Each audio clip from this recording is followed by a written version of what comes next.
court-métrage, c'est celui des films éducatifs et pédagogiques pour les personnes malentendantes. C'est à Jarville. Et la 7e édition a commencé aujourd'hui avec quelques pépites au programme. Yves Kemener, Thierry Gannet. Première journée du festival, et c'est le moment le plus attendu.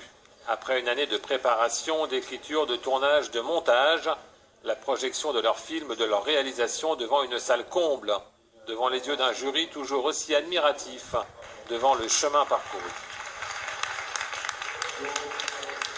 On évolue d'année en année, il y a une vraie évolution par rapport à ce regard-là, et on n'est plus tourné comme ça sur les problèmes, sur le combat quotidien. C'est vraiment quelque chose qui permet de s'épanouir, de s'ouvrir, et ça donne énormément de plaisir aux comédiens, au public, et c'est un autre plaisir, c'est vraiment quelque chose d'important, oui, c'est bien.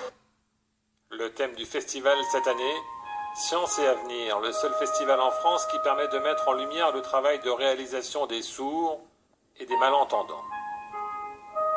Alors, on parle plus de handicap, là, carrément. On parle on est comme les autres. On arrive à montrer aux autres, justement, on fait la preuve qu'on est comme tout le monde et que même si on n'a pas de son, eh ben, on n'entend pas et on va montrer, justement, on a ce regard sourd maintenant. On peut trouver à travers cette prise d'image un espèce de courant de films réalisés par les enfants sourds. Je sens qu'on va beaucoup se développer. Alors, je me rappelle que quand j'étais petit, l'ouverture était vraiment très limitée, quoi. J'avais un cadre autour de moi, j'avais pas d'ouverture vers les autres, quoi.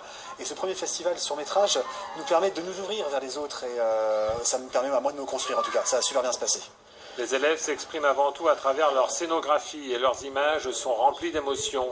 Le palmarès de la 7e édition sera connu jeudi.